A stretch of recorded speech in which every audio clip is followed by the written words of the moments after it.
Dablugan Yesuus jireenyi koo. Maqaa Abbaa, Ilmaa, Hafuura Qulqulluu, Waaqa tokkicha hunda dura bara haaraa bara 2012 akkasumas bara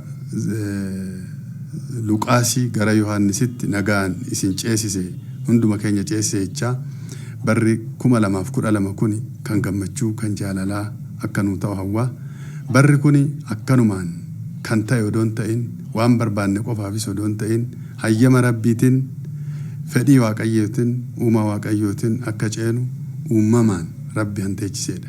Kanaafuu nuti mana amantii ortodoksii warri hordofnu hundi keenyaa'u akkasumas uummanni Itoophiyaa kan biyya alaa jirus kan biyya keessa jirus keessumattuu warri biyya eegdus raayyaa ittisa biyyaatirraa qabee nageenya biyyaatiif dhalli namaa nagaan akka jiraatu daangaa fi biyya keessatti warri eegdan hundi baga isiniin ga'e jechaa namoonni dhukkubsatanii sireerra ciisan namoonni immoo akkasumas baqatanis qe'ee isaaniitti akka deebi'an namoonni waan isaanii dhaban hundi akka argatan hawwaa ammas namoonni biyya geggeessanillee akka biyya nagaan geggeessan waaqayyo isaa fuuldura deemee isaan maddii dhaabbatee kan biyya itti gammachiisan akka ta'uuf biyyi Itoophiyaa kunis hannagaan gammachuudhaan hundi keenya keessa jiraannu akka ta'u hawwaa baga isiniin ga'een jedha. Haa ta'u amma ergaa baga geessanii keessatti haala ayyaana qaammee kanaa fi haala amantaa sana wajjin wanti wal fakkeessu wanti fidu jira. Meeshaa kana nuu ibsaamee baga geessanii yommuu jettan ayyaanni bara haaraa kun amantaa wajjin aadaa wajjin akkamitti wal qabate? Egaa barri qaammee fi akka aadaatitti hoo kaasne aadaa keessatti bakka guddaa qaba. Sabti dubartoonni gaa'ilan ga'iin deemanii qunnii buqqifatan. Qunnii buqqifatanii qunnii kana qabatanii baga geechan jedhanii ganda gandarra deemanii qunnii yookaan abaaboo kana hiranii hin kennanii fi namoonnis immoo bakki dhaqan hundi maanguddoonni haawwan ni eebbisu. Mana amantii keessattis kuni bakka guddaa qaba. Amantiinii fi aadaan keenya wal simaa jechuudha. Abboonni yoo abboonnis deemanii qofa hin eebbisu ijoollee isaanii. Abboonni jechuun abboonni amantii. Namoonnis immoo abboota bira dhaqee eebbanii fudhatu. Keessumattuu bataskaana keessatti fuulbana 10 immoo akka addaatitti kabajama mana amantii keessatti. Kanaafuu kuni wal fakkaatuu fi baay'ee akka aadaatittis akka mana amantiittis han raawwachaa turee fi han barame ta'uu kanaa olis immoo kan ittiin beekamnu biyyi keenya kan ittiin beekamtu jedhee tan amana. Kan biraan gaafiin mana lubummaa Oromiyaa hundeessuu sinoodosii dhiyaateedha. Ergaa badeessanii keessatti kan dhiyoo inni gaaffii sun itti deebi'ee barichi caalumatti immoo bara gammachuu bara nagaa ta'a gammachuu dabalataa yookaan immoo gammachuu lammaffaa ta'a caalatti jettaniittu kuni gaaffiin kun yoom deebi'attanii kaasti yaadan dhiyaate yoomitti deebi'anii yaadamu? Egaa akkuma yaaddame wangeelli dhala namaa hundaaf ga'uu qaba. Dhala namaatiif immoo hanga'u afaan isaatiin duudhaa fi aadassaa afaan isaa kabajamee yoo bira ga'e gammadee fudhataa mootummaa waaqayyoollee ittiin dhaala. Kanuma bakkaan ga'uuf ergamu waaqarraa fudhanne kana bakkaan ga'uuf sochii gochaa turre manni lubummaa ortodoksii Oromiyaa kun akka dhaabbatu. Kanaaf gaaffiin kun waggaa 10 ol gaafatamaa ture. Sinoodosiinis murteessaa ture. Amma immoo koreen kun akka haaraatti eega ijaarame booda gaaffii dhiyeessinee qulqulluu sinoodosiinis abboonni nu dubbiseera. Hanga onkololeessatitti onkololeessa amma bara 2012 kanatti hin deebi'aa deebiin kun deebii argata gaaffiin kun jennee amannaa. Kanaafis abdii guddaa qaba. Gaafa kun milkaa'e immoo barri 2012 kun gammachuu addaati jechuudha. Mana amantaatiifis uummata keenyaafis abbootaafis nu'iifis maaliif nageenya jechuu jedduu waaqa jira. Bakka nageenyi hin jirre waaqni hin jiruudha. Kanaaf amma kun gammachuu addaati jennee amannaa. Barri Luqaasii bara Yohaannisitti hin jennu immoo bara kana an adda godhu waggaa 4tti yoo tokko qaammeen kun guyyaa 6 yeroo 3 shanta fakkeenyaaf bara Maatiyos shanii, Maarqoosis shanii, bara Luqaasis shanii, waggaa afuritti garuu bara Yohaannis kana guyyaa 6 ta'a jechuudha. Kuni lakkoofsa biyya kanaa keessatti kan addaati. Lakkoofsa akkanaa biyya addunyaa keessatti kan qabu hin jiru. Baatii 13 qabdi jechuudha Itoophiyaan. Lakkoofsa akkanaatiin kun immoo han fudhatame Bataskaan irraa. Bataskaan akkanatti lakkoofti jechuudha. Barri Yohaannis kun addatti baroota Luqaas faaraati. Maal fidee dhufanii? Egaa amma maal jedhama kun egaa amma kitaaba irratti wanni jiru hundumtuu barri hunduu kan Waaqati. Maatiyos, Maarqos, Luqaas, Yohaannis kun hundumtuu jarri kuni warra wangeela lallabu, Waaqa biratti fudhatamaaf jaalala addaa qabu, sagalee Waaqaa warra barreessanii nuu kennanidha. Kanaafuu Waaqa biratti hundumtuu jaalalaa fi kenna addaa kan kennameefidha. Garuu namoonni kenna addaa bara Luqaas akkana, bara Yohaannis akkana jedhan.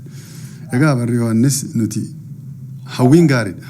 Namni abdachuu hawwuun gaariidha. Waaqayyo waanuma hawwite waanuma kadhatte sii kenna. Han kadhatte caalas immoo beekaa waan ta'eef namaa kenna. Kanaaf barri Yohaannis kuni egaa kan itti qabeenyis fayyaanis itti argamu, jaalallis itti argamu, waldiddaan illee annu hedduudha itti badu, tokkummaan kan itti cimudha. Tokkummaan Oromootis han saba biraatillee egaa tajaajila uummanni tajaajila barbaadus bara itti argatu jennee abdanna. Egaa ayyaanni qaammee aadaa Oromoo keessatti haala addaatiin kan kabajamu keessattuu xiyyeeffannaan dubartootaaf laatamee ayyaana kabajamudha. Dubartiin ayyaana kana yoo kabaju keessattuu ajala bultii fulbaana tokko irratti ateetee facaafachuudhaan ayyaana kabajudha. Naannoon ani guddadhe keessattuu Toora Shawaa Lixaa magaalaan Cinniitti yommuu guddadhu harmeen kiyya akkaataa ittiin kabaju ka'umsa godhadheetoo haasa'uu ni danda'a. Yommuu ateetee facaafattu namni tokko bira ni ta'a. Gara namni bara egaa obboleettii ta'e quxisuun dhimma beektaa addasaa gafanii kan jedhamtu jirti. Jala teesseetu maaliin nyaattaa jettiin qinceen okkoleetti qophaa'eetoo ni dhiyaata. Dhadhaan already baqee kan taa'e ni jira. Dhadhaa baqee sana keessa araddoo ni kaa'u. Araddoo dhadhaa keessatti cuuphame sana ofirra buusu jechuudha. Erga inni raawwatame booda qincee sana fal'aana lamaanii fudhatti. Maaliin nyaattaa jetteeni qotiyyoo xindii godhee gootaraa dilbii godhee maalii godhee jetteetti hormaata waliin wantoota walitti dhufan deebistiif daftee fudhachaa gaafa fal'aana tokko fudhattu maaliin nyaatta qotiyyoo xindii godhee maaliin nyaatta gootaraa dilbii godhee maaliin nyaatta akkana godhee maaliin nyaatta akkana godhee jettee deebistee. Kuni kan agarsiisu maalidha? Dubartiin hora hawwuudhaan ballachuu hawwuudhaan ayyaana haala addaatiin kabajuudha jechuudha. Bariituu isaa ammoo dubartoonni qarreen buqqisaa yookaan qunnii buqqifatanii walitti hidhaniitoo randarra deemanii manarra deemanii bagattiin isin ga'ee kan jedhanidha. Yaa abaaboo adolee wayyaa jiru roobeechaa. Buqqisaa buqqifannaa gurguddaan keessaa deemee xixinnaa guddifannaa. Gurcuu karra duraa dhayinaa buqqisii ebaluun daa'imaa yaa waaqnaa guddisii jechaatti daa'imman kun hawwii mana sanaaf qe'ee sanaaf maatii sanaaf hawwii qaban hawwii gaarii sana kan itti ibsanidha jechuudha. Amma gaa kana kiristaanummaa waliin akkamiin walitti hidhuu yookaan akka wal unatu taasisuu dandeenya kan jedhudha. Inni guddaan gaa jala bultii irratti sirni ateetee facaafachuu dubartiin raawwattu kuni hormaata hawwuudhaan yoo ta'e manni kiristaanaas hawwiin ishee hormaatadha. Hormaan inni tokko hormaata fooniiti. Waaqayyoon ilma namaa akkuma uumeen kan inni jedhee horaa baay'adhaa bal'adhaa horaa bulaa deebanaadha kan inni jedheen bituu tabaazu midrina mul'atu jechuun horaa bulaa deebanaadha deebanaan ballachuu dagaaguu ka agarsiisudha. Horanii buluun immoo namaan ta'uu danda'a horiidhaan ta'uu danda'a akkasumas ammoo midhaaniin ta'uu danda'a kanneen horanii buluu irratti kan xiyyeeffatudha. Naa kuni waadaa ilma namaatiif duruma yoo uumamu galamedha. Abrahaam abbaadhaanis Waaqayyoon sanyii kee akka cirracha bishaanii akka urjii samii nin baay'isaa ni baay'attaa jedheeti kan inni waadaa galeefi isa qofa miti ilmi namaa erga dachii kanarraa bishaan danfaadhaan badee booda Noohiif waadaan gale Waaqayyoon ni baay'atta dachii kanarratti kana boodan baddu jedheetoo waadaan inni galeef qabatamaadhaan horaa bulaa deebanaa kan jedhu agarsiisa.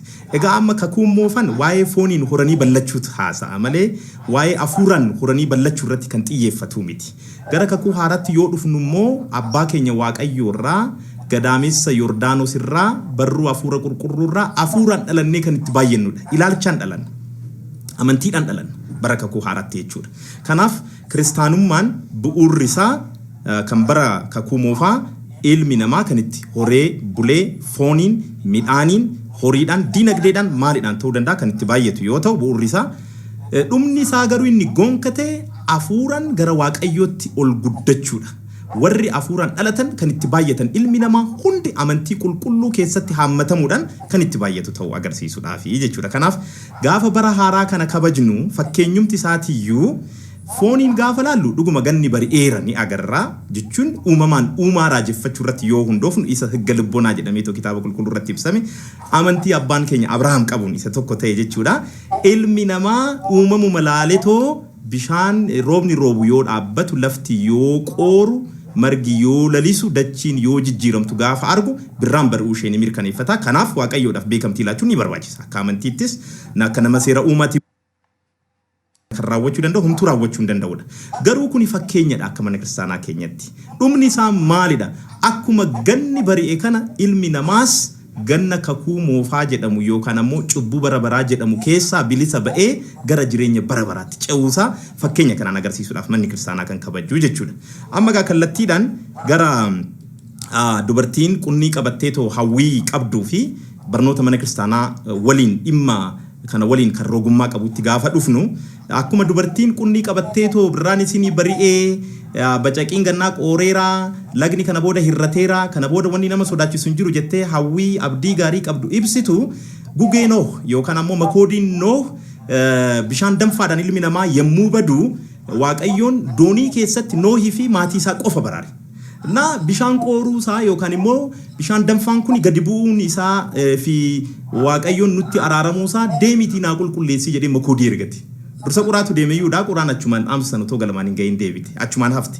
Booda makoodiin yookaan guggeen gaafa ergamtu qunnii kana qabattee dhufte harka tokkoon ejersa harka tokkoon qunnii kana qabattee too dhufte jechuudha. Yoo deebitu maalitti agarsiisaa jirti kunoo kana booda bishaan danfaan hin jiru ilmi namaa hin badu itti fufa dhaloonni itti fufa barri bara itti horanii bulanidha bara itti baay'atanidha malee kan nama sodaachisu hin jiru jechuudha.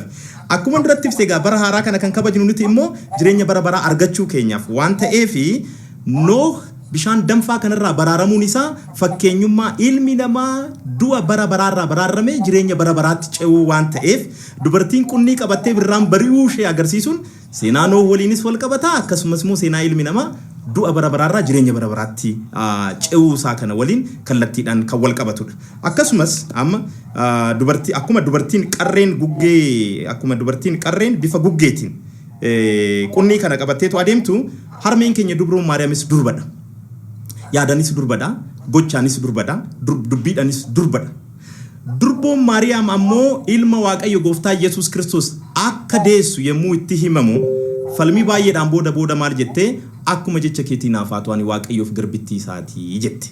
Kuni maal agarsiisa jedhu hayyoonni mana kiristaanaa fayyiinsa ilma namaa tole jettee fudhachuu isheet agarsiisa. Ilmi namaa akka fayyu jireenya bara baraa akka argatu kan yeroo duraatiif dhaga'e isheedha. Akkuma kana dhageesseen jedha wada taraaramaa wada Elsaabeex agar heedachi jedha. Gara biyya tulluuwwanii biyya Elsaabeexitti adeemtee jedha.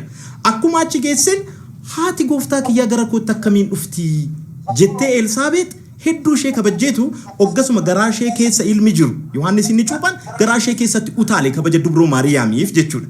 Kana hayyoonni mana kiristaanaa maal jedhu lallaba dubroo Maariyaam jedhu. Ilmi namaa akka fayyu tulluuwwan hedduu qaxxaamurtee akkuma misraachoo kana himte manni kiristaanas tulluuwwan hedduu qaxxaamurtee bara baraaf ilmi namaa jireenya akka argate ni labsiti kan jedhu waliin kan wal qabatudha jechuudha. Mana lubummaa ilaalchisee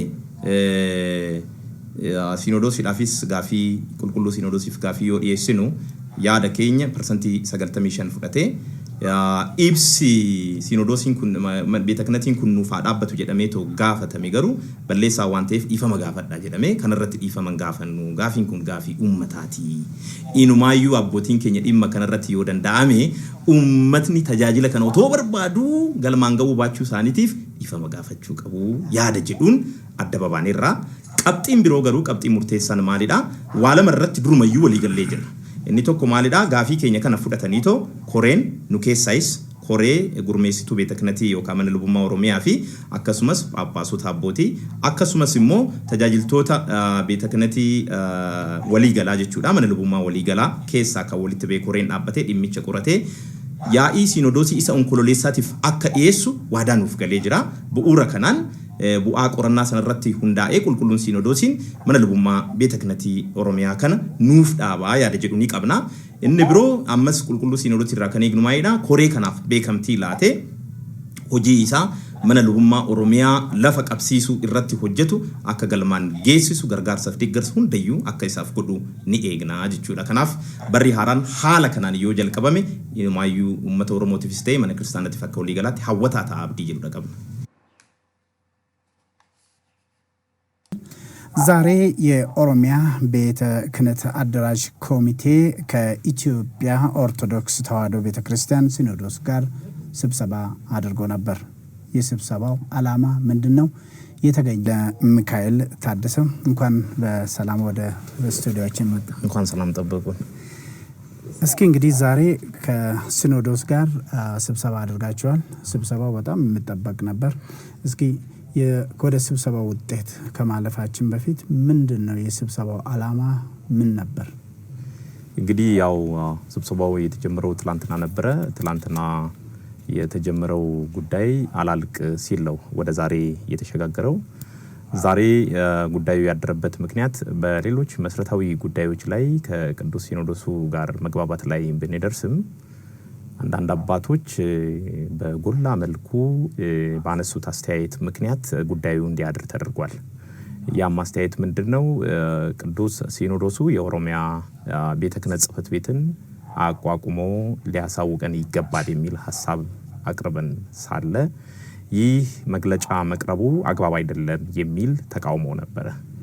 ይህ መግለጫ መቅረቡ አግባብ አይደለም ሲባል የተነሳው ምክንያት ምንድነው? ቅዱስ ሲኖዶሱ በግልጽ ምንም አይነት መግለጫ መቅረብ የለበትም ብሎ አውግዞ ሳለ ያንን ውግዘት በመተላለፍ ወይም ትዕዛዝ በመተላለፍ መግለጫው መሰጠቱ አግባብ አይደለም፣ ስለዚህ በሲኖዶሱ ፊት ለፊት በይፋ ይቅርታ መጠየቅ አለባችሁ የሚል ሐሳብ በተወሰኑ አባቶች ጎልቶ ሲደመጥ ነበርና ሌሎችም አባቶች ከዛ ተጽዕኖ ስር ለማምለጥ ስላልቻሉ በጉዳዩ ላይ ይቅርታ መጠየቅ አለበት በሚለው አቋም ሲወሰድ፣ በእኛ በኩል ደግሞ የተነሳው ሐሳብ ምንድነው?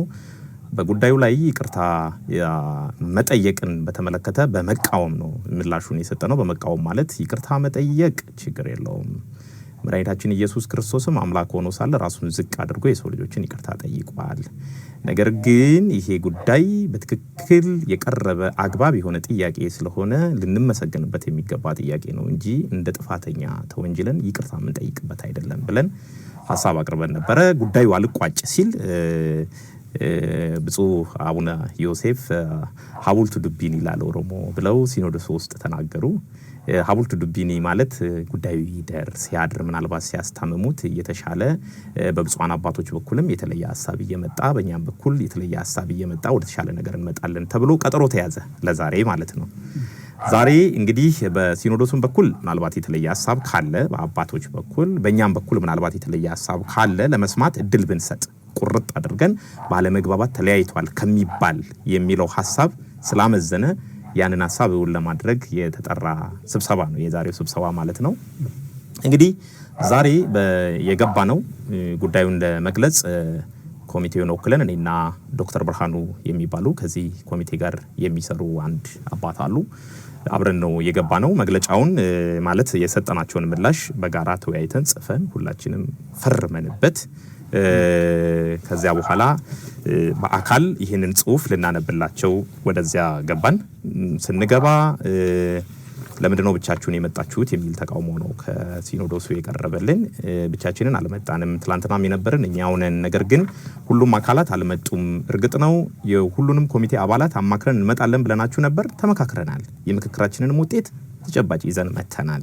ግን እንዳጋጣሚ ሆኖ ከኛ ጋር የነበሩ በተለይ ኮሚቴውን በሰብሳቢነት ሲመሩ የነበሩ ሊቀ አላፍ ቀሲስ በላይ መኮንን የመንግስት ኃላፊነትም ስላለባቸው ያ ኃላፊነት ከአቅማቸው በላይ ስለሆነ እዚህ ለመምጣት ቀርተዋል። እናንተ አባቶች ስለሆናችሁ የልጆቻችሁን ችግር ትረዳላችሁ በሚል እሳቤ ነው እኛን ወክለው የላኩን ብለን ሐሳብ አቀረብንላቸው። ብዙዎቹ ሊሰሙን አልወደዱ ማለት ምንም የምንሰማው ነገር የለም፣ ደክሞናል። በነገራችን ላይ ትላንትናም እንደዛው ነበር ሲባል የነበረው። አንዳንድ አባቶች ሰለቸን ይሄ ጉዳይ ሲሉ ነበር። እንግዲህ የህዝብ ጥያቄ ነው፣ የአገልግሎት ጉዳይ ነው፣ አባቶች ናቸው። ይሄን አንጠብቅም እንደዚህ አይነት አመላለስም ማለት ነውና እስኪ አሁን ወደ ስብሰባው ስነ ስርዓት ወደ ኋላ እንመጣለን። ይሄን እንግዲህ መግለጫ እንዳወጣችሁና ይሄን መግለጫ እንዳስረከባችሁ ነው የነገርከኝ ቀደም ብለ። እዚህ መግለጫ ውስጥ እስኪ አንድ ቦታ ለማንበብ ፈለኩኝ። ነገር ግን ይህ ኮሚቴ ከላይ በተገለጸው መሰረት የቤተ ክርስቲያን ቀናኢ ልጆች ብሶትና ፍላጎት ለመግለጽ የተሰጠ መግለጫ ስለሆነ ስለተሰጠው መግለጫ የምንጠይቀው ይቅርታ የለም የሚል ነው። ይቅርታን መጠየቅ የለብንም ብለናል ብለ ቀደም ብለ ገልጸ ነበር። ግን ትላንትና በተሰራጨው ተለያዩ ሚዲያዎች ላይ ነገ ተመልሰው ይቅርታ ሊጠይቁ ነው የሚል ነበር ሲሰማ የነበረው። ይሄ ከምን የተነሳ ይመስላል? እንግዲህ ይቅርታ ጠይቁ የሚለውም ሐሳብ ሲመጣ እንደ ወጥመድ የተዘጋጀ ሐሳብ ነው። እንደ ወጥመድ የተዘጋጀ ሐሳብ ማለት ምን ማለት ነው? ይቅርታ ጠይቋል እነዚህ ሰዎች ማለት ጥያቄውን እንዳጠቃላይ ለማዳፈን የተጠቀሙበት ነው። ስለዚህ ብዙ ሰዎች ቀድመው እነዚህ ሰዎች ይቅርታ ሊጠይቁ ነው ወደሚለው ጉዳዩን የበለጠ ያስፈነጠሩበት ምክንያት የኦሮሚያ ቤተ ክህነት ጥያቄ ተዳፍኖ እንዲቀር ለማድረግ በሚል ሐሳቤ ነው እንጂ ሌላኛው ነጥብ ምንድነው? ምናልባት 95% ተስማምተናል የሚል ሐሳብ ነው ያቀረበው ሲኖዶሱ ማለት ነው። የኦሮሚያ ቤተ ክህነት ጽሕፈት ቤት በመቋቋሙ 95% ተስማምተናል። ምንም እንኳን በኋላ ላይ የኦሮሚያ ቤተ ክህነት ጽሕፈት ቤት በመቋቋሙ አይደለም ባለው መዋቅር በቋንቋ አገልግሎት መገልገሉን በተመለከተ ነው ብለው ለማስተባበል የሞከሩ ቢኖሩም ጥያቄያችሁን ግን 95% ተቀብለናል። የቀረን ነገር ምንድነው? ይቅርታ ጠይቁ፣ መግለጫው መቅረቡ ጥፋት ነው የሚል ነው። እኛ ደግሞ እያልን ያለነው አንደኛ መግለጫው በሚቀርብበት ጊዜ በትክክል በሲኖዶሱ እንዳልሆነ የሚያሳብቁ ነገሮች አሉ።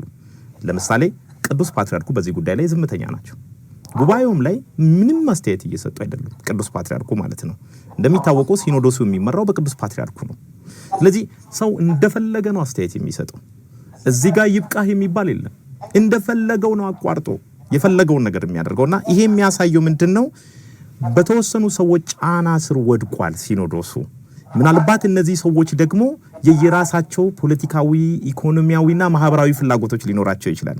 እነዛ ፍላጎቶቻቸው የቤተ ክርስቲያንን ፍላጎት እንዳያዳምጡ ገድቧቸዋል። ስለዚህ እኛ ያኔም መግለጫው በሚሰጥበት ጊዜ መግለጫ ትስጡ ተብሎ ማለት ነው ቅዱስ ሲኖዶሱ በትክክል አምኖበት ቅዱስ ፓትርያርኩ በትክክል አምኖበት የተሰጠ መግለጫ እንዳልሆነ ገምተናል።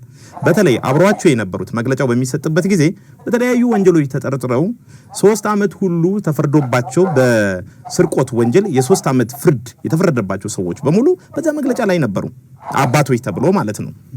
ከዚህ ባሻገር መግለጫው በምን አይነት መንገድ እንደመጣ ማን እንዳዘጋጀ መረጃው አለን። እኛ የአባቶች እንዳልሆነ በእርግጠኝነት ለመናገር የቻለበት ምክንያት አባቶች ያዘጋጁት ሳይሆን ሌላ አካል፣ የፖለቲካ ፍላጎት ያለው አካል መግለጫውን አዘጋጅቶ በቤተ ክርስቲያን ስም ጉዳዩ እንዲቀርብ እንዳደረገ ስለምናምን ነው እኛ መግለጫውን የሰጠነው እንጂ የአባቶቻችንን ቃል ለመተላለፍን ፈልገን አይደለም። ይሄንን ገልጸናል ለሲኖዶሱ። ስለዚህ የዛሬው ሲኖዶስ ስብሰባ ስነ ስርዓት ችግር አለበት ነው የምትለው? በጣም የሚገርመው ልክ እንደገባን እናብራራ መግለጫውን ብለን ጠየቅናቸው። እናንተ አታብራሩም፣ ሊቃነ ቀሲስ በላይ ካልመጡ ተሰጥቶናል እኮ ቃለ ጉባኤው የተፈረመበት ነው፣ እናቅርብ።